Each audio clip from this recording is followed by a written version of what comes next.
గుంటూరులో పలువురు వైసీపీ నేతలపై పోలీసులు కేసులు నమోదు చేశారు. ఈ నెల 10న పోలీసులు అనుమతి లేకుండా ర్యాలీ నిర్వహించారన్న ఆరోపణలపై అరండల్పేట పోలీసులు చర్యలు చేపట్టారు. వైసీపీ నేతలు అంబటి రాంబాబు, మాజీ ఎంపీ మోదుగుల వేణుగోపాల్ రెడ్డి, నూరి ఫాతిమాతో పాటు మొత్తం 17 మందిపై కేసు నమోదైంది. ట్రాఫిక్ నిబంధనలు ఉల్లంఘించడంతో పాటు పోలీస్ యాక్ట్ అమల్లో ఉన్న సమయంలో అనుమతి లేకుండా ర్యాలీ నిర్వహించారంటూ పోలీసులు ఫిర్యాదు నమోదు చేశారు. ఈ ఘటన ఇప్పుడు గుంటూరు రాజకీయ వర్గాల్లో చర్చనీయాంశంగా మారింది.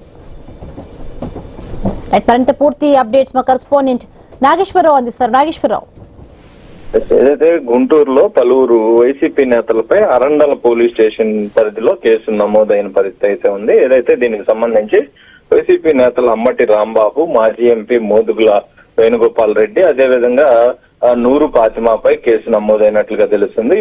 దీనికి సంబంధించి ఏదైతే ఈ నెల 10వ తేదీన అనుమతి లేకుండా ర్యాలీ చేశారని 17 మంది వైసీపీ నేతలపై కేసు నమోదు చేసినట్లుగా అరండల్ పోలీసులు తెలిపిన పరిస్థితి అయితే ఉంది. ఏదైతే ట్రాఫిక్ నిబంధనల ఉల్లంఘనతో పాటు పోలీస్ యాక్ట్ అమల్లో ఉన్నా కూడా ర్యాలీ నిర్వహణపై ఫిర్యాదు రావడంతో కేసు నమోదు చేసినట్టుగా తెలుస్తుంది. దీనికి సంబంధించి ఏదైతే డిఎస్సికి సంబంధించి DSC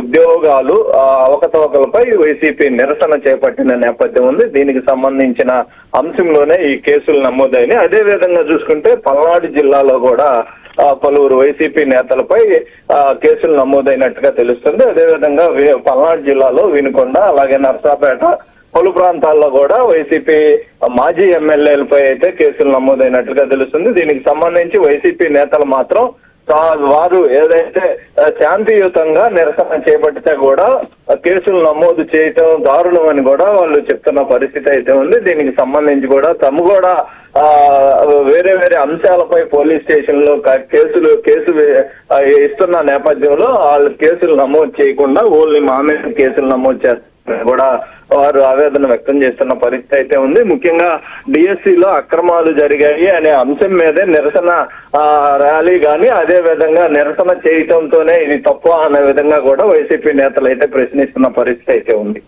right, thank you Nageswararao.